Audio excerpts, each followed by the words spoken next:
वारे वाहताना दिसत आहेत. त्यात दिल्लीचे वारे आहेत, महाराष्ट्रातले मतलबी वारे आहेत. एकंदरीत या महाराष्ट्राच्या राजकारणात सध्या वाऱ्यावरची वरात आपल्याला दिसते आहे. पण कितीही वारे वाहत असले, किती वादळ आली तरी महाराष्ट्राच्या राजकारणातले ठाकरी वारे जे आहेत ते काही हटत नाहीत आणि ते काही थंड पडत नाहीत. असं एकंदर चित्र आहे. ते कायम आहे. वादळ येतील, लाटा येतील, पण ठाकरी वाऱ्यांना कधी अंत आपण पाहिला नाही. आज दिल्लीपासून महाराष्ट्रापर्यंत जे राजकारण आहे ते फक्त ठाकरे या नावाभोवतीच इतक्या वर्षानंतर फिरताना दिसत आहे. आणि आता आपण ठाकरी वारे संपवायचीच ह्या अशा पद्धतीच्या वल्गना आणि भाषाही सुरू आहेत. या सगळ्यांवर चर्चा करण्यासाठी आज आपल्याकडे शिवसेनेचे पक्षप्रमुख माननीय उद्धव ठाकरे हे आलेले आहेत. देशाचं राजकारण, महाराष्ट्राचं राजकारण, ठाकरी वारे, ठाकरी ब्रँड हे सध्या जे शब्द सुरू आहेत महाराष्ट्राच्या राजकारणामध्ये इतक्या वर्षानंतर सुद्धा, आपण त्याच्यावर या सगळ्या विषयांवर आज माननीय उद्धव साहेबांशी चर्चा करू. आणि तुम्हाला माहिती आहे की ते अत्यंत मोकळेपणानं प्रत्येक प्रश्नाची उत्तरं देतात, कोणताही प्रश्न टाळत नाहीत. ही त्यांची खासियत आहे. मी माननीय उद्धव साहेबांचं स्वागत करतो. उद्धवजी नमस्कार. जय महाराष्ट्र. उद्धवजी, महाराष्ट्रात आणि देशामध्ये प्रचंड घडामोडी सुरू आहेत. जरी या घडामोडी दिसत नसल्या तरी जशा भूगर्भात काही हालचाली सुरू असतात किंवा पडद्यामागे काहीतरी नवीन पटकथा लिहिली जात असते, अशा पद्धतीच्या हालचाली या महाराष्ट्रात आणि या राज्याच्या बाहेर सुरू आहेत. आणि आज तुम्ही या पार्श्वभूमीवर किमान 2 वर्षांनी मला असं वाटतं आपण भेटतो आहोत मुलाखतीसाठी आणि मन की बात जे आहे हे आपण व्यक्त करणार आहात. आज तुमच्या मनामध्ये काय भावना आहेत जे महाराष्ट्रात किंवा देशात जे तुम्ही पाहताय, मी तुमच्या मनातली बात काय आहे? तुम्ही मगाशी जो उल्लेख केला वेगवेगळ्या प्रकारचे वारे, होय, आता या वाऱ्यांमध्ये काही गॅसचे फुगे पण आहेत जे काही काळ वर जातात आणि मग गॅस गेलं की खाली पडतात. असे गॅसचे फुगे जे काही तरंगत आहेत सध्या, ते म्हणजे काय वारे नाही आहेत. आणि तुम्ही जो ठाकरे वाऱ्यांचा विषय काढला, तर ठाकरे हे वारे नाही आहेत. आमची पाळं मुळं ही गेल्या कित्येक पिढ्यांपासून महाराष्ट्राच्या मातीमध्ये रुजलेली आहेत, खोलवर गेलेली आहेत. अगदी जास्त पिढ्यांचा उल्लेख नाही केला तरी माझ्या आजोबांपासून, त्यांच्यानंतर शिवसेना प्रमुख मी आहे, आदित्य आहे, आता सोबत राज आलेला आहे. सर्वदा ठाकरे म्हणजे एक संघर्ष, आणि हा संघर्ष मतलबी वाऱ्यांसाठी नाही तर समाजाच्या हितासाठी आम्ही करत आलोत. त्याच्यामुळे आम्ही सत्तेत किती काळ राहिलो यापेक्षा सत्तेच्या विरोधात म्हणण्यापेक्षा जे काही अनिष्ट आहे त्याच्या विरोधात आम्ही संघर्ष करत आलो. आणि म्हणूनच हा जो काही ठाकरे ब्रँड म्हणा, हा आम्ही नाही बनवलेला, हा लोकांनी स्वीकारलेला आहे. कारण त्यांना माहिती आहे की ठाकरे हे प्रामाणिक आहेत, स्वार्थी नाहीत, आपल्यासाठी लढणार आहेत, आपल्या व्यथा आणि ज्या काही वेदना आहेत त्यांना वाचा फोडणार आहेत, अगदी निर्भीडपणे वाचा फोडणार आहेत. म्हणून आज महाराष्ट्रातली जनता इतके वर्ष ही आमच्या सोबत राहिलेली आहे. पण हा जो ब्रँड आपण म्हणतोय ठाकरे ब्रँड हा शब्द फार इंटरेस्टिंग आहे. जगामध्ये अनेक मोठे मोठे ब्रँड व्यवसायात, व्यापारात, उत्पादनात येतात आणि मग ते ब्रँड एकमेकांना संपवण्यासाठी संघर्ष करतात. पण तरी हा ठाकरे ब्रँड या देशाच्या राजकारणामध्ये 50 वर्षापेक्षा जास्त काळ टिकून राहिला. तो नुसता ब्रँड नाही तर ठाकरे म्हणजे महाराष्ट्राची आणि मराठी माणसाची आणि अर्थातच हिंदू अस्मितेची ओळख आहे. तर ही ओळख पुसून टाकण्याचा जो कोण प्रयत्न करेल, आजपर्यंत अनेक आले आणि अनेक गेले, पुसू इच्छिणारे पुसले गेगे किंवा जनतेने असं काय आहे ठाकरे ब्रँड मध्ये? आता ते मी कसं सांगू? ही तुमची तिसरी पिढी हा ब्रँड घेऊन राजकारणात आणि समाजकारणामध्ये आहे. ते आम्ही कसं सांगणार? हे जनतेने सांगायला पाहिजे. आता आज तर माझ्याकडे काहीच नाहीये, तरी सुद्धा कुठेही गेलो तरी अत्यंत प्रेमाने आणि आपुलकीने लोक स्वागत करतात, बोलायला येतात, जे काही घडतंय त्याच्याबद्दल संताप व्यक्त करतात, हळहळ व्यक्त करतात. आणि काही झालं तरी आम्ही तुमच्या सोबत आहोत. पण हा ब्रँड संपवण्यासाठी आज दिल्लीपासून महाराष्ट्रापर्यंत अनेक लोक कामाला लागलेले आहेत की आता हा ब्रँड आम्ही संपवणारच. याचं कारण त्यांना आपल्याशिवाय देशात कोणतंच नाव नको आहे. हा लोकशाही हल्ली आहे. स्वतःची तुलना ते देवाबरोबर पण करायला लागलेत. देवा म्हणजे देवा भाऊ की प्रत्यक्ष नाही, देव? जे करतात ते लोकांना माहिती आहे बरं. की ते स्वतःची तुलना देवाबरोबर करायला लागलेत. आता अशा लोकांशी काय आपण त्यांच्याशी काय बोलायचं? हो. हे काळाच्या ओघात येतात, काळाच्या ओघात जातात. म्हणजे जसं पावसाळ्यात गांडूळ येतात हा, आणि तसं काय म्हणा तुम्ही. आपली जी परंपरा आहे त्या परंपरेला जर कोणी मानत नसेल तर ती परंपरा सुद्धा त्यांना मानणार नाही. उद्धव साहेब, आज मगाशी आपण म्हणालात की आज माझ्याकडे काय आहे. बरोबर आहे, आज आपण सत्तेवर नाही आहात. एक कोंडी करण्याचा राजकीय दृष्ट्या आपला प्रयत्न होतो आहे. म्हटलं तर जो ब्रँड आहे ठाकरेंचा, शिवसेना, तोही त्या अर्थानं, लौकिक अर्थानं आपल्याकडे नाही. आपलं चिन्ह आपल्याकडे नाही. म्हणजेच ज्यांच्याकडे काही नाही आणि जे पोकळ आहेत त्यांना ठाकरे ब्रँडची मदत लागते आहे. हेच ठाकरे ब्रँडचं वैशिष्ट्य आहे. होय. कारण स्वतः पोकळ आहेत, काहीच नाही त्यांच्याकडे, काही निर्माण कधीच केलेलं नाही. त्यांच्याकडनं कधीही कोणताही आदर्श कोणत्याही क्षेत्रात उभा केला गेलाच नाही. भले 100 वर्ष झाली असतील त्यांना किंवा आणखीन काही वर्ष झाली असतील, पण तुम्ही जनतेला किंवा राज्याला दिलं काय, समाजाला दिलं काय? तर काहीच नाही. मग ही ब्रँडची चोराचोरी करून आपणच त्यांचे कसे भक्त आहोत हे ठासवून स्वतःचं महत्व वाढवण्याचा त्यांचा केविलवाणा प्रयत्न सुरू आहे. पण लोक त्याला आता भुलणार नाहीत. ठाकरे ब्रँडचे भक्त आहेतच. मी ब्रँड या शब्दापेक्षा म्हणजे ठाकरेंचे भक्त आहेतच. हा, पण ते ठाकरे म्हणजे मी नेहमी सांगतो की मी कोणी नेहमी शून्य आहे. उद्धव ठाकरे याला अर्थ नाही, उद्धव बाळासाहेब ठाकरे याला अर्थ आहे. म्हणून तर लोक ते जे काही म्हणजे बाळासाहेब नेहमी सांगायचे की नेहमी लक्षात ठेव की मी स्वतः म्हणजे शून्य आहे. आपल्या पूर्वजांचे आशीर्वाद, त्यांची पुण्य आहे, त्याला कधी विसरू नकोस. आम्ही आहोत ते त्यांच्या पुण्यामुळे आहोत, आम्ही शून्य आहोत. गेले काही दिवस सातत्यानं माझ्या मनात एक प्रश्न असा येतो, जसं मगाशी म्हटलं की पक्ष नाही, चिन्ह नाही, तरी फक्त या ठाकरे या नावावर तुमचा संघर्ष सुरू आहे. ठाकरे ह्या नावावरती नाही, म्हणजे ठाकरे संघर्ष करतायत. ठाकरे संघर्ष करतायत. त्याच्यामुळे आमचं नाव तर कोणी चोरू शकत नाही. पण तो तेही चोरण्याचा प्रयत्न होईल. आणि समजा चिन्ह किंवा इतर काही चोरतील, लोकांचं प्रेम कसं चोरणार? लोकांचा जो आमच्यावर विश्वास आहे तो कसा चोरणार? तो खोक्यातनं नाही ना विकला जात. पण जेव्हा पक्ष चिन्ह जेव्हा चोरलं तेव्हा काही लोकांनी मातोश्रीवरती सुद्धा हक्क सांगण्याचा प्रयत्न केला. आता आम्हाला मातोश्री ही द्या, ठीक आहे, आता आम्हाला ठाकरे नावही द्या. त्यांच्या मातोश्रीचा अपमान आहे. होय. जे स्वतःच्या मातोश्रीला मानत नाही. हो. ज्यांनी या ठाकरे ब्रँडवरती प्रश्नचिन्ह निर्माण केलं आणि ज्यांनी माझी शिवसेना खरी आणि माझं चिन्ह खरं असा भ्रम निर्माण केला निवडणूक आयोगाच्या माध्यमातून किंवा त्यांच्या दिल्लीतल्या मालकांच्या माध्यमातून, ते स्वतःची डुप्लिकेट शिवसेना भाजपात विलीन करायला निघालेले आहेत. याकडे तुम्ही कसं पाहता? मुख्यमंत्री पदासाठी त्यांच्याकडे दुसरा पर्याय काय? कारण त्यांच्या गुरुपौर्णिमेचं संपूर्ण वर्णन आपण केलं. हो. आणि ते आपण केलेल्या वर्णनात ते सगळे चित्रच आमच्या सगळ्यांच्या डोळ्यासमोर उभं राहिलं की काय काय तिकडे झालं. तर असे जे असतात त्यांना माहिती परावलंबीच असतात.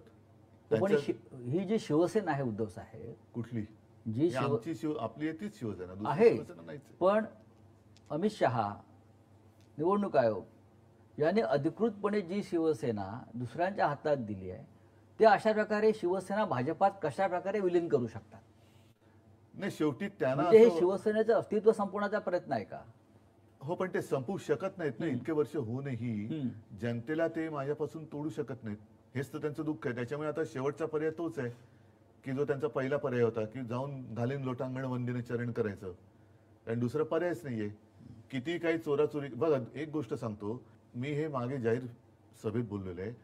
कदाचित शिवसेनेचं निवडणूक चिन्ह हे निवडणूक आयोग दुसऱ्याला देऊ शकेल किंवा ते गोठवू शकेल. खरं गोठवायला पाहिजे जर असा वाद असेल. पण शिवसेना नाव ते दुसऱ्याला देऊ शकत नाही. तो अधिकारच नाही निवडणूक आयोगाला. कारण ते शिवसेना हे नाव माझ्या आजोबाने आणि माझ्या वडिलांनी दिलेलं आहे.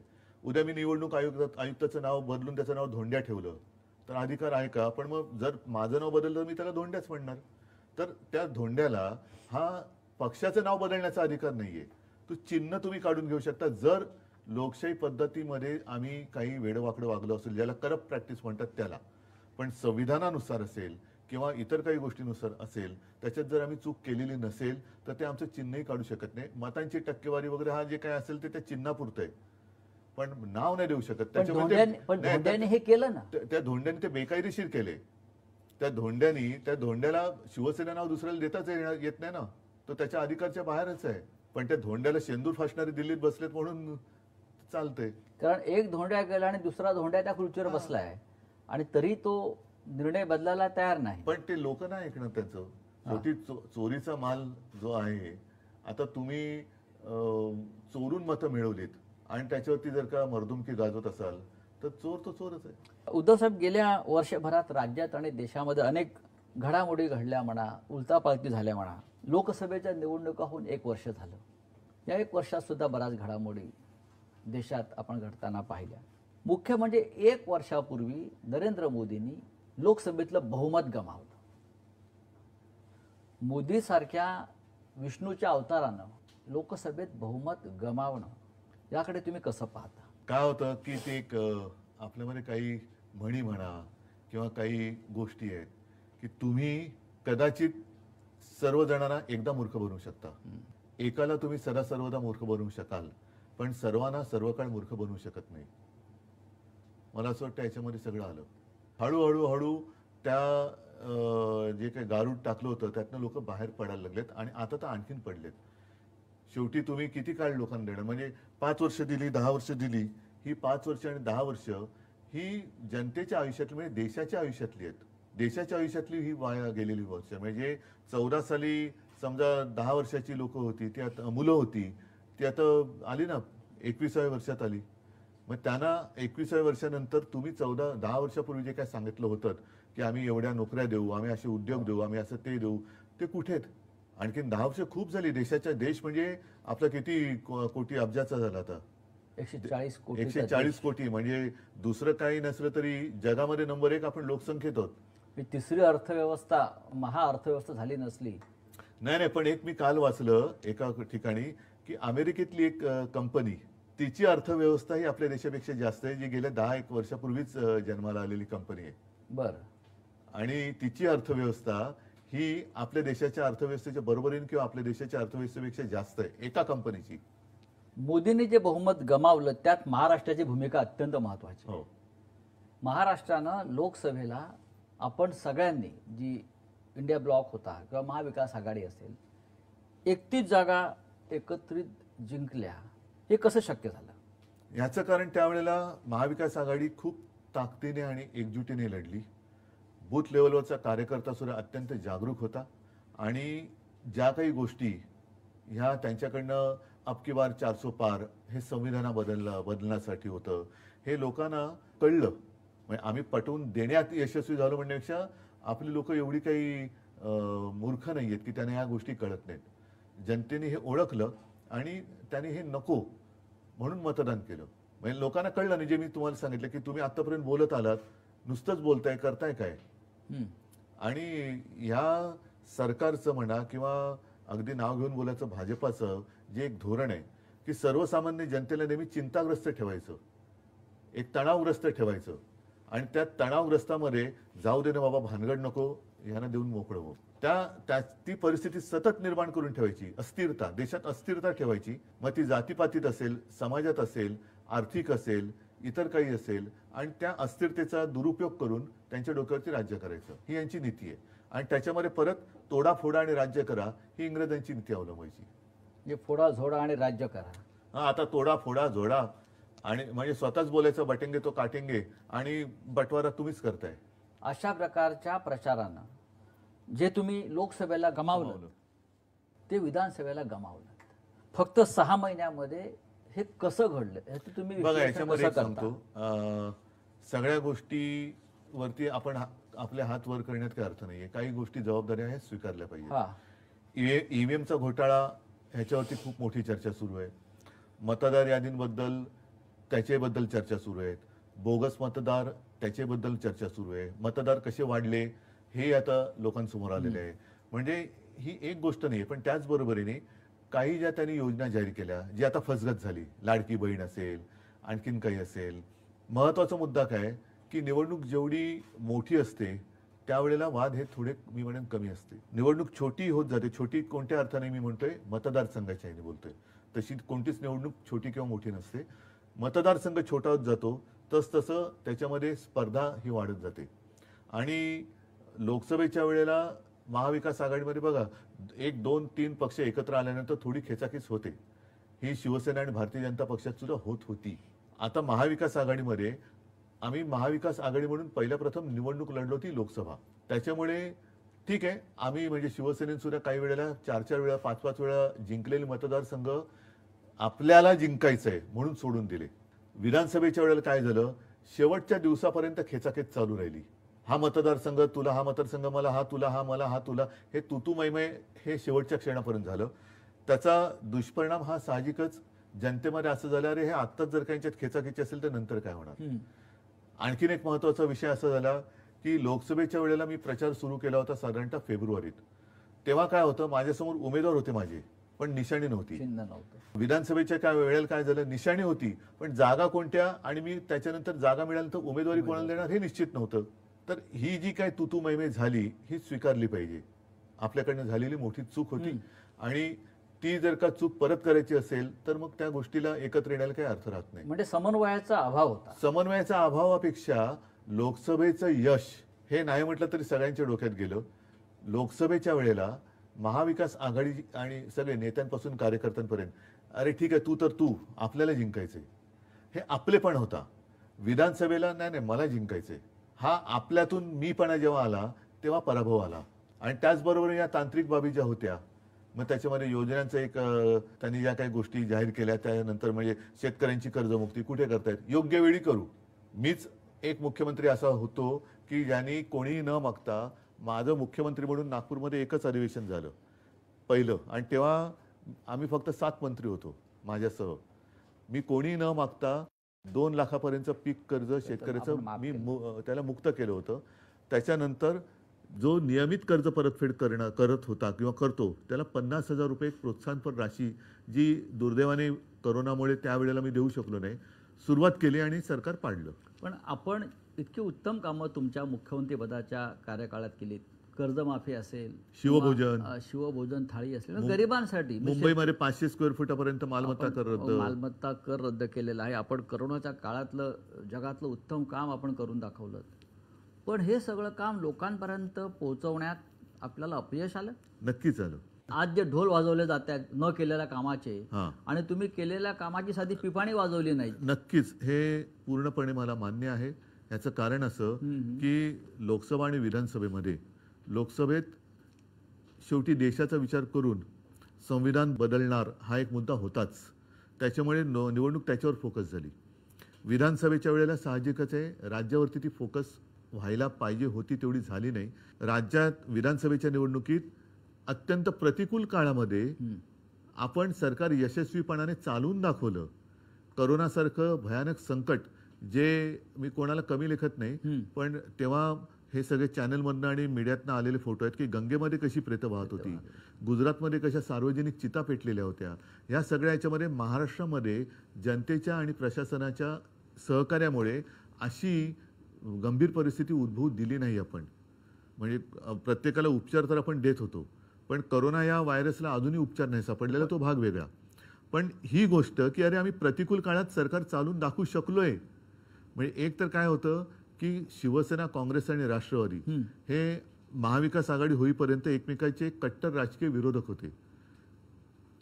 आम्ही एकत्र आलो तेच सरकार स्थापन करायला. म्हणजे नेहमी काय होतं की आधी आघाडी होते, आधी युती होते, निवडणूक लढवली जाते, त्याच्यानंतर बहुमत मिळालं तर सरकार स्थापन केलं जातं. आमचा उलटा प्रवास झाला. आम्ही आधी सरकार स्थापन केलं आणि मग निवडणुकीला सामोरे गेलो. त्याच्यामुळे आम्ही एकत्र येऊन सरकार उत्तम चालवलंय ना. तेच ना, एक आदर्श सरकार आपण तेच मी सांगतोय की आम्ही एकत्र येऊन अत्यंत प्रतिकूल काळात, हा शब्द फार महत्वाचा आहे. रेग्युलर याच्यामध्ये ठीक आहे, बाकीच्या याच्यामध्ये सरकार चालवणं हे सुद्धा एक आदर्शपणाने चालवणं हे कठीण काम आहे. पण प्रतिकूल काळात म्हणजे कशाचाही ना केंद्र सरकारचा तसा म्हणावा तसा पाठिंबा होता, ना अर्थव्यवस्थेचं गाडं रुळावरती होतं. त्या काळामध्ये अर्थव्यवस्था जी कोणी सांभाळली असेल ते आपल्या शेतकऱ्यांनी सांभाळली. तर ते आम्ही लोकांसमोर सांगू शकलो नाही. का तुम्ही किती देताय, एवढे आम्ही एवढे देतो, तुम्ही 2100 देताय आम्ही 2500 देतो, 3000 देतो, तुम्ही हे करता आम्ही हे करतो. म्हणजे ती एक विचित्र चढाओढ झाली आणि त्याच्यात आपण केलेली चांगली कामं ही जनतेसमोर सांगू शकलो नाही. हे प्रांजळपणाने मान्यच करायला गेले असं वाटत नाही. लोकांपेक्षा मी म्हणेन पावसामध्ये पैशाचा पाऊस तर पडला, मतदार काही म्हणजे अंशी हे सत्य उद्धव असेल. ठाकरे यांच्या कामाची वाहवा आजही लोक करतात. नाही मी तेच तेव्हाही सांगतो ना. करत होते. नाही, पैशाचा पाऊस पडला आणि त्याच्यात बरीच लोक वाहून गेले, आजही लोक मान्य करतायत. हा, प्रत्यक्ष मी काय बघायला गेलो नाही, परंतु हे आपल्याकडनं जी काय उणीव राहिली ती उणीव मी होय. नक्की स्वीकारली पाहिजे. ती म्हणजे आपण केलेली कामं लोकांना सांगू शकलो नाही. आपण शेतकऱ्यांची कर्जमुक्ती केली, शिवभोजन सुरू केलं, शेतकऱ्यांना हमीभाव दिला होता, बऱ्याच काही काही गोष्टी केल्या, बऱ्याच गोष्टी केल्या. लॉ अँड ऑर्डर मेंटेन होती. अगदी त्यावेळेला पहिल्याच्या ते सीए आणि एनआरसीचं भानगड करून ठेवली होती केंद्राने, त्याच्यात आपण लॉ अँड ऑर्डर मेंटेन केली. बरं, मुख्यमंत्री म्हणून करोनासारख्या संकटात मी ह्यांच्यासारखं बटेंगे तो कटेंगे नाही केलं. मी सगळ्यांना समानतेने वागवलं आणि सगळ्यांना मी सांभाळण्याचा प्रयत्न केला. ज्या ज्या वेळेला आवश्यक होतं त्या त्यावेळेला मी स्वतः काही गोष्टींची जबाबदारी घेऊन लोकांसमोर गेलो फेसबुक लाईव्हच्या माध्यमातून आणि जनतेला सांगितलं. आणि जनतेने, नाही ते सोडून द्या, जनतेने मला कुटुंबातला एक मानलं, आपल्या कुटुंबातला एक, ज्यांची मी कधी प्रत्यक्ष भेट घेतलेली नाही अशी लोक मला त्यांच्या कुटुंबातला एक व्यक्ती मानतात. हे याच्यासारखं दुसरं समाधान ते कोणतं, भाग्य ते कोणतं? भारतीय जनता पक्षाला स्वबळावर इतक्या जागा मिळतील म्हणजे याच्यामध्ये, हे त्यांच्या स्वप्नातही त्यांना वाटलं नसेल. तुम्हाला असं वाटलं होतं का? मला नाही, मी म्हटलं ना, त्यांनाही त्यांच्या स्वप्नात कधी वाटलं नसेल. भाजप सोडा, पण शिंदे गटाला 50च्या वर जागा मिळाला, हा जादूटोणा आहे की काय? कदाचित त्यांनी डायनासोरच कापला असेल. असं कापाकापीतून मतदान होतं असं त्यांना वाटतं. पण कारण अचानक 50च्या वर जागा अशा पक्षाला मिळाव्यात. पहिली गोष्ट एक सांगतो, ह्या जादूटोणा वगैरे या विषयावरती माझा तर काही विश्वास नाही. म्हणजे या भाकड कथा आहेत, सध्याच्या आहे, पण त्यातून एकच आहे की त्यांची मानसिकता कळते की दुसऱ्याचं वाईट व्हावं हे त्यांच्या कृत्यातून कळतं. म्हणजे ते रेडा कापला असेल त्यांनी तर त्या रेड्याचा जीव नाहक गेला, त्याच्यामुळे काय घडतंय असा माझा अजिबात विश्वास नाही. पण त्यांच्या कृतीतून त्यांच्या मनातलं जे काळं बेरं आहे ना ते लोकांसमोर येतं. म्हणून त्याला काळी विद्या म्हणतात, कारण त्यांच्या मनातलं जे काळेपण आहे ते लोकांसमोर येतं. पण माझा या भाकड कथेवरती विश्वास नाही. जे निकाल लागले महाराष्ट्रामध्ये, राहुल गांधी म्हणतात, राहुल गांधी एक महत्त्वाचे नेते आहेत, लोकसभेतले विरोधी पक्ष नेते आहेत. ते अनेकदा एखाद्या विषयामध्ये चांगला अभ्यास करून बोलतात आणि पुराव्यासह बोलतात.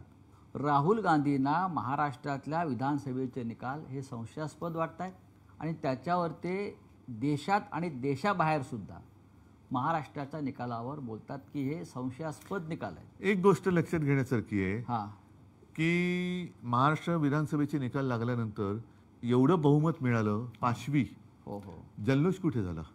अख्खा महाराष्ट्र आनंदाने न्हावून निघायला पाहिजे होता, हो. तो अवाक्ता झाला होता. अजूनही लोकांना, म्हणजे लोक मला अजूनही सांगतात की साहेब, ग्रामीण भागातले लोक, की साहेब आम्ही ठरून तुम्हाला मतदान केलं तरी आमच्या गावामध्ये एवढीच मतं ही मिळूच शकत नाही तुम्हाला, आम्ही सगळ्यांनी ठरवून मतदान केलं होतं. पण काय करणं, म्हणजे एक एक पुरावेच्या पुरावे नष्ट केले जातात, मानले जात नाहीत. मुळामध्ये काय झाले, EVM हा जो विषय आहे तो हॅक होतो नाही होत हा एक भाग वेगळा झाला. पण लोकशाही म्हणजे काय?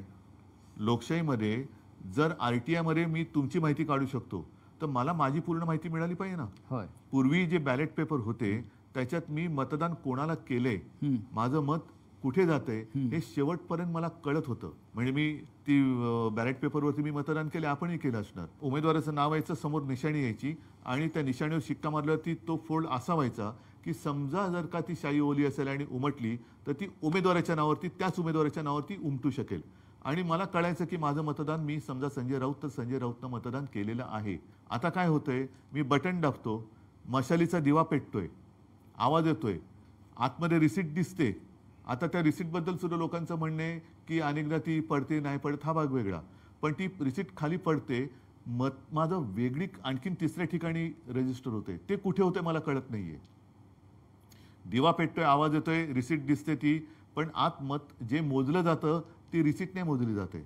जर का त्याच्यावरती ऑब्जेक्शन घेतलं तर ज्याला आपण सिम्बॉलिक म्हणतो, अशा काही मोजक्या रिसीट मोजल्या जातात, पण अन्यथा त्या मोजल्या जात नाहीत. व्हीव्हीपॅटवरचं जे काय आहे ते मोजलं जात नाही. त्याच्यामुळे आत मत रजिस्टर कुठे झाले हे माझा कळण्याचा अधिकार तुम्ही हिरावून घेतले. तुम्हाला अजूनही वाटतं की मतदान हे मतपत्रिकेवरच व्हायला पाहिजे? नक्कीच व्हायला पाहिजे. तुम्ही शेवटी एक आहे की का EVM का आणलं? वेळ जातो म्हणून. वेळ जातो. मग वेळ मतमोजणीत लागत असेल तर एक एक महिना निवडणूक प्रक्रिया चालते, तो वेळ का नाही धरत त्याच्यात? माझ्याकडे जर 1 तारखेला मतदान झालं महाराष्ट्रात आणि दुसरीकडे बिहारमध्ये वगैरे 30 मेला मतदान होत असेल तर मधला वेळ माझा गेलाच ना. मग फरक काय पडतो? 30 तारखेनंतर 4 दिवस तुम्ही मतमोजणीत लावले तर काय असं मोठं आव्हाड कोसळते? आणि अनेक म्हणजे अगदी मला वाटतं अमेरिकेत वगैरे सुद्धा अजूनही बऱ्याच ठिकाणी बॅलेट पेपर आहे. UK मध्ये ब्रिटनमध्ये पण बॅलेट पेपर आहे. मग ते काय आपल्यापेक्षा मागास देश आहेत?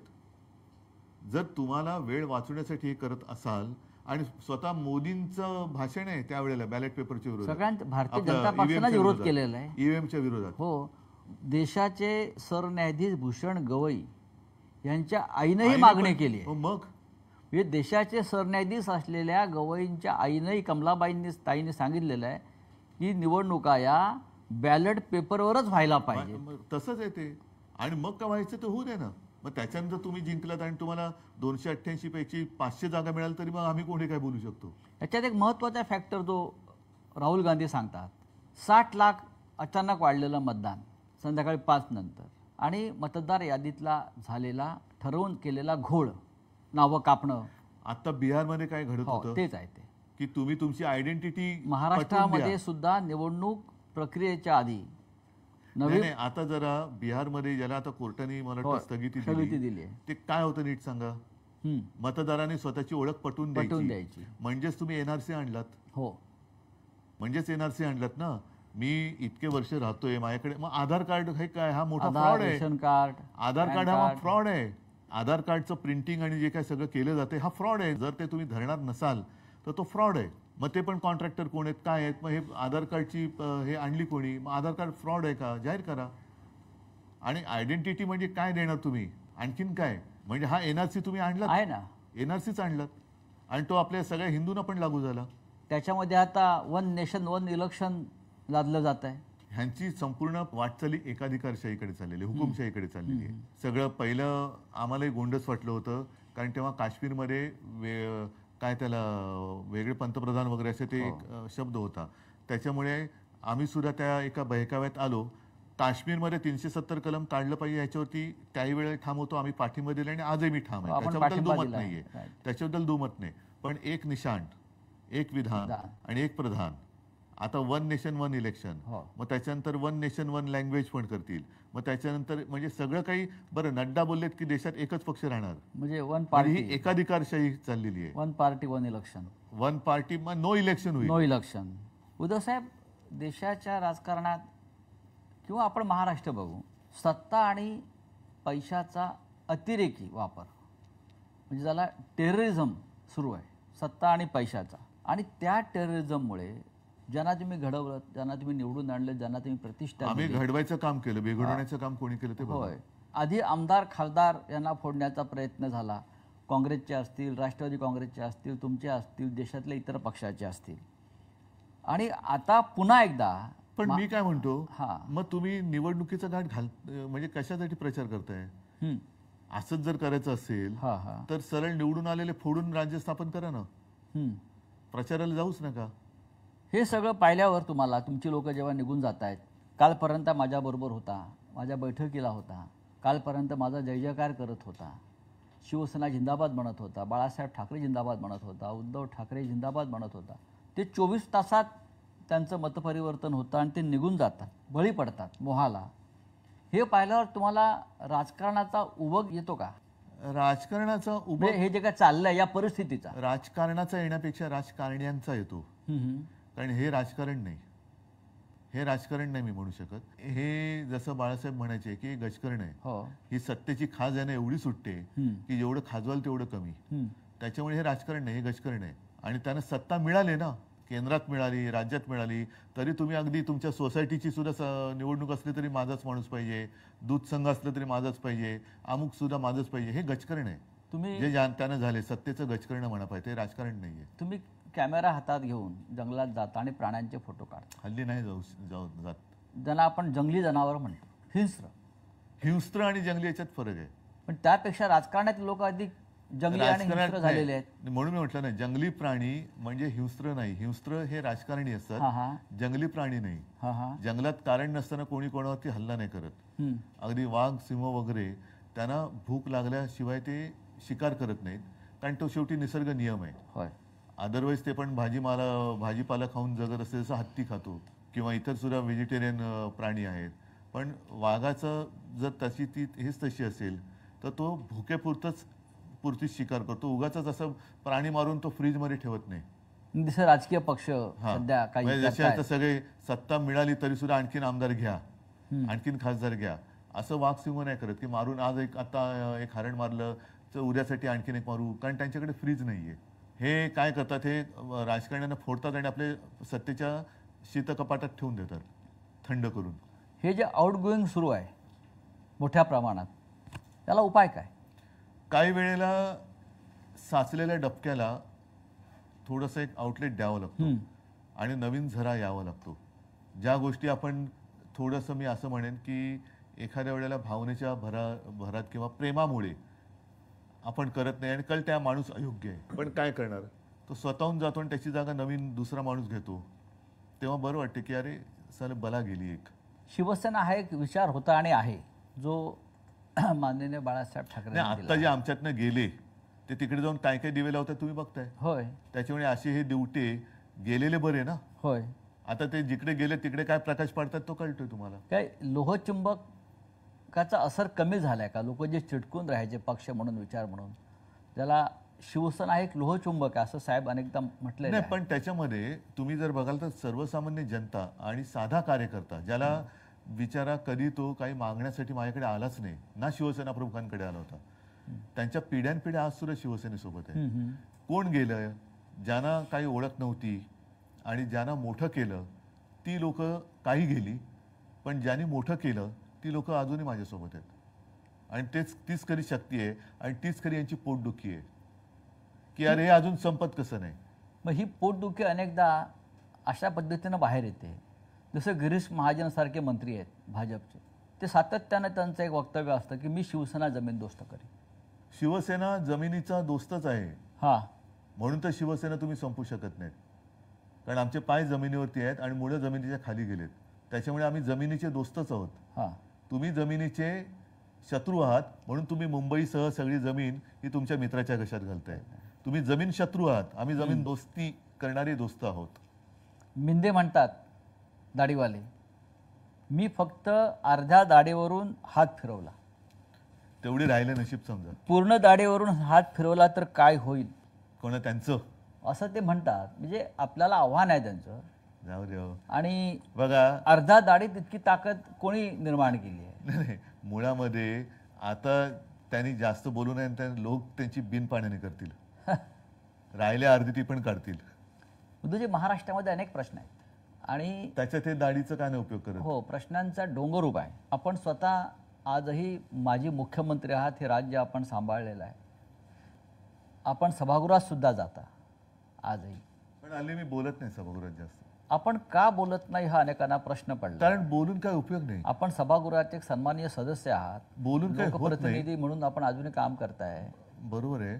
आणि काल सुद्धा मी निघाल्यावरती मला विचारलं, अरे आम्हाला वाटलं तुम्ही बोलणार. म्हटलं बोलून उपयोग काय. कारण कालचं सुद्धा जे एक बिल आणलं जनसुरक्षा, त्याच्यावरती चर्चा झाल्यानंतर त्यातनं काही घेतलं का, तुम्ही घेणार आहात का, घेण्याची तयारी आहे का, तर मी बोलतो.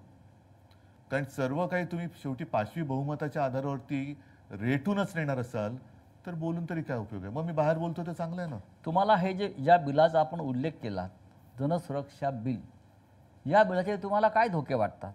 कारण सरकारचं म्हणणं आहे की आम्ही हे जनतेच्या, राज्याच्या, राष्ट्राच्या सुरक्षेसाठी आणलेलं हे एक विधेयक आहे. बरं, हे बिल जर का आणलं, म्हणजे आता त्यांनी काल मंजूर केलं, बघू पुढे काय होते. महिलांवरचे अत्याचार थांबणार आहेत का? चोऱ्या माऱ्या, खून, दरोडे थांबणार आहेत का? लूटमार जी चालू आहे ती थांबणार आहे का? अगदी मध्ये आलो तर समृद्धी महामार्गावरती लूटमार चालले, इकडे लूटमार चालले. तसं नाही आहे हे. जे मी बिल वाचलं आणि काल मी बोललो, त्याची सुरुवात फक्त त्यांनी सांगितले कडव्या डाव्या विचारसरणीची. आता कडवा डावा म्हणजे काय? मुळामध्ये डावी विचारसरणी म्हणजे काय, उजवी विचारसरणी म्हणजे काय?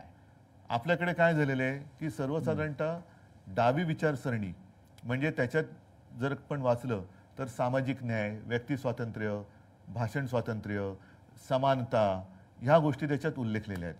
उजव्या विचारसरणीमध्ये धर्माधिष्ठितता, त्याच्यानंतर भांडवलशाही. म्हणजे डाव्या विचारसरणीत काही गोष्टी चांगल्या आहेत, उजव्यामध्ये काही वाईट आहेत. आता आपण वाईट सोडून द्यायला पाहिजे आणि चांगलं घ्यायला पाहिजे. तुम्ही कडवी डावी मग कडवी उजवी नाहीये का? जर का उजवी विचारसरणी ही धर्मावरती आधारित असेल तर काल तुम्ही पत्रकारांसमोर बोलताना जो विषय बोललो की पेहलगाम मधल्या अतिरेक्यांनी धर्म विचारून गोळ्या घातल्या, मग ते कडव्या उजव्या विचारसरणीचे म्हणून त्यांना तुम्ही सोडून देणार आहात का? तर असं करण्यापेक्षा तुम्ही दहशतवादी, देशविघातक, देश विघटनकारी या शक्तींविरोधी आतापर्यंत आपण लढत आलेलो आहोत. अमित शहा पण बोललेत की आता नक्षलवाद संपत आलेला आहे. नक्षलवाद किंवा दहशतवाद संपवायला आमचा पूर्ण पाठिंबा या कायद्याचा राजकीय दृष्ट्या गैरवापर होईल अशी भीती वाटते. जसा मिसाचा झाला, नाही पण टाडा नावाचा कायदा आला, मिसा आला आणीबाणीमध्ये, पोटा आला, असे अनेक कायदे याच कारणासाठी आणि त्या सगळ्या कायद्यांना भारतीय जनता पक्षाने विरोध केला होता. आणि आज त्याच प्रकारचा कायदा नाव बदलून महाराष्ट्रामध्ये आत्ताच गेल्या 8-10 दिवसापूर्वी भारतीय जनता पक्षाने देशभर आणीबाणीचा 50वा दिवस विचित्र पद्धतीने त्याची आठवण करून देण्यासाठी केली. आता हीच लोक होती यांनी त्यावेळेला आणीबाणीला विरोध केला होता. आता तीच लोक आहेत जे आणीबाणी आणू इच्छित आहेत किंवा आणीबाणी त्यांनी ऑलरेडी अघोषित आणलेली आहे. म्हणजे ज्या गोष्टीला तेव्हा त्यांनी विरोध केला होता तीच गोष्ट ते आता आणतायत. निदान इंदिरा गांधींनी उघड तरी केलं होतं की आणीबाणी लागते किंवा लावताय, यांच्यामध्ये ती हिंमत नाहीये. आता तुम्ही सुद्धा एका कायद्याचे बळी पडलातच ना. तुम्हाला सुद्धा PMLAच्या याच्यात काय संबंध होता तुमचा? त्याच्यानंतर कोर्टाने तुम्हाला सोडलंच. हा जो प्रकार आहे ना की तू आमच्या पक्षात नाही तर तुला टाळत टाकतो, आमच्या पक्षात नाही तर तुला मिसा लावतो, म्हणजे दुसरा तिसरा कोणता मोका आहे आणि मोका आहे PMLA असे आहे. म्हणजे आता जर का दहशतवाद किंवा नक्षलवाद संपवत आणला असेल तर आत्ता का कायदा आणताय? जर तुमच्याकडे 64 नावं आहेत तर ती नावं जाहीर करा, त्यांची पापं जाहीर करा आणि त्यांच्यावरती बंदी टाका. आम्ही कुठे काय म्हणतोय? आम्ही कधीही आता सुद्धा मध्ये जे काय घडलं त्याच्यामध्ये सर्व पक्षांनी, राजकीय पक्षांनी पंतप्रधानांनी सांगितलं तुम्हाला देशासाठी चांगल्यासाठी जे करायचं करा, आम्ही तुमच्या सोबत आहोत. मग तसं आम्ही प्रत्येक वेळेला आतापर्यंत नक्षलवाद तुम्ही संपवलं, तिथले जे काही आतापर्यंत जेवढे काही पोलीस अधिकारी तिथे ड्युटी करून काही रिटायर झाले असतील, काही कदाचित पोलीस शिपाई, पोलीस अधिकारी त्यांचं बलिदान तिकडे झाले, सीमा सुरक्षा दलाचे जवान असतील, नागरिक असतील, यांनी शौर्याने त्यांचा मुकाबला केला नक्षलवाद्यांचा. हा कायदा तुम्ही आत्ता आणताय, पण त्या लोकांनी त्यांचं शौर्य गाजवलं आणि शौर्य गाजवून त्यांनी तो नक्षलवाद संपवत आणलाय. उद्धव साहेब, महाराष्ट्रामध्ये गेल्या 3 महिन्यात 675 शेतकऱ्यांनी आत्महत्या केल्या. त्यांची सुरक्षेचा कायदा कुठे? 675 शेतकऱ्यांनी 3 महिन्यात बरं, कर्जबाजारीपणा, नापिकी. एकच तुम्ही आता शेतकऱ्यांचा विषय हा आपण सोडायचा नाही, पण 1-2 वर्षापूर्वी उत्तरेतले शेतकरी रस्त्यावरती उतरले होते, त्यांना सुद्धा नक्षलवादी बोलले होते. मग नक्षलवादी कोण? तुम्ही शेतकरी जो त्याच्या न्याय हक्कासाठी रस्त्यावरती उतरला तो अतिरेकी. त्यांचं म्हणणं होतं की त्या आंदोलनामध्ये दहशतवादी घुसलेले. कुठे आहेत? आता सुद्धा वारीमध्ये अर्बन नक्षल घुसले, तशी कोणीतरी एक अशी आवई म्हणजे भीती निर्माण केली जाते. म्हणजे तुम्हाला हिंदूंचे सण सुद्धा मारायचे आहेत की वारीमध्ये नक्षलवादी घुसलेत म्हणजे वारीमध्ये जाऊ नका. म्हणजे कोणतं हिंदुत्व आहे तुमचं? कोणत्या राज्यातल्या सरकारची तुम्हाला मानसिकता काय दिसते? मानसिकता त्यांची पूर्णपणाने गोंधळलेली आहेत. त्यांना सत्ता जी मिळाली तिचं नेमकं करायचं काय हेच कळत नाहीये. कोणासाठी सत्ता मिळवली? 675 शेतकऱ्यांच्या आत्महत्या या महाराष्ट्रात होतात. देशात त्याची चर्चा होते, जगभरातल्या माध्यमांनी त्याची दखल घेतली. देशात सर्वाधिक शेतकऱ्यांच्या ज्या सर्वाधिक आत्महत्या झाल्या त्याच्यात महाराष्ट्र नंबर 1 आहे. म्हणजे महाराष्ट्र गुंतवणुकीत नंबर 1 नाही, महाराष्ट्र रोजगार देण्यात नंबर 1 राहिलेला नाही. महाराष्ट्राची घसरण अनेक कायदा सुव्यवस्थेत झालेली आहे, पण शेतकऱ्यांच्या आत्महत्येमध्ये जर महाराष्ट्र नंबर 1 असेल तर या सरकारविरुद्ध विरोधी पक्ष रान का उठवत नाही? बघा, निवडणुकीच्या आधी तर आम्ही रान पेटवलं होतं, ज्याचा परिणाम चांगला लोकसभेत आला. त्याच्यानंतर आता असं झालेलं आहे की नाही म्हटलं तरी सगळेच जण अवाक झाले की अरे एवढं वातावरण सगळं दिसताना असा निकाल लागू कसा शकला. त्याच्यामुळे सगळेच राजकीय पक्ष हे अवाक झालेत, जनता सुद्धा अवाक झालेली आहे की असं घडलं कसं. आता तो जो काही धक्का होता, नक्कीच धक्का होता. म्हणजे जे जिंकले त्यांनाही विजयाचा धक्का होता आणि आम्हाला सुद्धा पराभवाचा धक्का होता. साहजिकच आहे, धक्का म्हटल्यानंतर त्यातून थोडंसं सावरणं हे गरजेचं असतं. आता या गोष्टी जनतेच्या लक्षात आल्यात की अरे हे सगळं ही एक काहीतरी डोळ्यावरती पट्टी बांधली गेली आणि आत्ता ह्या संघर्षाला नुसती सुरुवात नाही तर धार येईल. कारण शक्तीपीठ महामार्ग आहे, कोणासाठी करताय? राज्याकडे पैसे नाही, लाडक्या बहिणींना द्यायला पैसे नाही, इथून आदिवासींचे पैसे तिकडे वळवा, यांचे पैसे तिकडे वळवा. मुंबई महानगरपालिका आता त्याच्या तिजोरीवरती यांनी डल्ला मारलाय, 2.5 लाख कोटीचं देणं करून ठेवलेलं आहे. म्हणजे इकडे पैसा नाही आणि तिकडे कॉन्ट्रॅक्टरची धन करण्यासाठी तुम्ही कॉन्ट्रॅक्ट काढतायत. शेतकऱ्यांची शेती म्हणजे आत्महत्या करणाऱ्या शेतकऱ्याला पैसे द्यायला यांच्याकडे पैसे नाहीत, पण शेतीतनं जाणारा रस्ता करणाऱ्या कॉन्ट्रॅक्टरला देण्यासाठी यांच्याकडे पैसे आहेत. म्हणजे ठेकेदारांसाठी चालवलेलं हे राज्य आहे. ठेकेदारांचं सरकार आहे.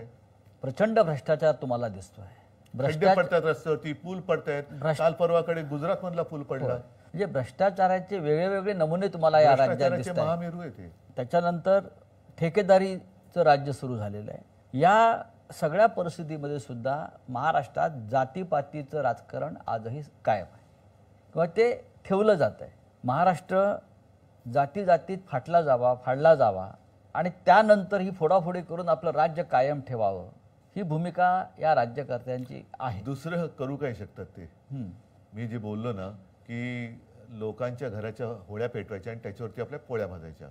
मग ते कधी हिंदू मुस्लिम कर, मग हिंदूंमध्ये मराठा मराठेतर कर, मराठी माणसामध्ये पुन्हा मराठी अमराठी कर, पुन्हा त्याच्यामध्ये म्हणून जे बाळासाहेबांचं वाक्य आहे, मराठा मराठेतर, ब्राह्मण ब्राह्मणतर, 96 कुळी 92 कुळी, स्पृश्य अस्पृश्य, घाटी कोकणी, हे सर्व भेदाभेद गाडून मराठी माणसाची भक्कम एकजूट बांधा. आता तीच एकजूट ही यांच्या मुळावर येते म्हणून आता त्याच्यात तोडफोड करतायत. पण मराठा समाज रस्त्यावरती उतरला, त्यालाही सरकारनं थंड केलं सगळ्यांना. त्यांच्या मागण्या आता फार रेटल्या जात नाहीत. ओबीसीना त्यांच्या विरुद्ध उभं केलं, त्यांच्याही मागण्या अद्याप मान्य झालेल्या नाहीत. मग ह्या सगळ्याचं शेवटी समाजात ही भेदाभेदी करून राजकारण करायचं, निवडणुका लढायच्या आणि निवडणुका आल्यावरती सगळ्यांना विसरायचं, हे कुठपर्यंत चालणार? हे खरं थोडं विस्ताराने बोलण्याची गरज आहे. छत्रपती शिवाजी महाराजांचे 12 किल्ले, ऐतिहासिक 12 किल्ले युनेस्कोच्या जागतिक वारसा यादीमध्ये आले. याकडे तुम्ही कसं पाहता? नक्कीच अभिमानाची गोष्ट आहे आणि त्यासाठी साहजिकच आहे आपलंही सरकार काम करत होतं. मी त्याच्यात कोणाचाही कमीपणा देत नाहीये. सगळ्यांनी प्रयत्न केले आणि केलेच पाहिजेत. मात्र युनेस्कोने त्या यादीत घेतल्यानंतर, तिकडे गेल्यानंतर मात्र त्या किल्ल्यांची दुरावस्था लोकांना दिसता कामा नये. तिकडे चांगलं आपण काम केलं गेलं पाहिजे. मग एक चांगलं आल्यानंतर महाराष्ट्रात काय बघा, किंवा ते बघण्यासाठी सरकार काही करू दे, निदान त्यावेळेचं शिवशाही कशी होती आणि कसा आमचा राजा होता, कसा आमचा देव होता, त्यांनी कसं राज्य केलं, कोणत्या प्रतिकूल काळामध्ये त्यांनी लढा दिला आणि हे गड किल्ले कसे बांधले, त्याचा उपयोग कसा करून घेतला. आपण स्वतः त्याचा अभ्यास केला, म्हणूनच मी आपण स्वतः त्याचं सांगतोय, म्हणजे भूगोल आणि इतिहास यांचा सुंदर मिलाफ त्याच्यामध्ये, सुंदर मिलाफ आहे त्याच्यामध्ये. हे सगळे जे किल्ले आहेत, असं चढून जायचं म्हटलं तर आज सुद्धा आपण जाऊ शकणार नाही. त्यावेळेला मावळे, छत्रपती शिवाजी महाराज, अगदी जिजामाता सुद्धा कशा काय वरती येत जात असतील. आणि त्याच्यानंतर तिकडनं हे राज्य, आता तेव्हा मोबाईल नव्हते, आता सोशल मीडिया, व्हॉट्सअप ग्रुप वगैरे सगळं पटापट ते जातं सगळीकडे. तेव्हा ना मोबाईल, ना दिवे, ना फोन, ना काही, तरी त्या अशा दुर्गम भागातनं राज्य स्थापन करणं आणि ते चालवणं ही एक अनाकलनीय गोष्ट आहे, जी आजपर्यंत आपल्याला कधी कळली नाही आणि आपल्याला कधी ती साधली पण जाणार नाही. का आपण आपला इतिहास विसरत चाललेलो आहोत? इतिहास विसरण्या, इतिहासाचं राजकारण चाललंय. इतिहासाचं नको त्या, म्हणजे इतिहासातल्या नको त्या गोष्टी ज्या आता पुसायला लागलेत. ही लोक नव्याने इतिहास लिहिला जाईल की काय अशी भीती वाटायला लागले. आणि माझ्या खेरीस या देशात कोण जन्मालाच आलं नाही असंच एक चित्र निर्माण करण्याची परिस्थिती झालेली आहे. उद्धवजी धन्यवाद. पहिल्या भागामध्ये आपण अनेक महत्त्वाच्या प्रश्नांना मोकळेपणानं उत्तरं दिली.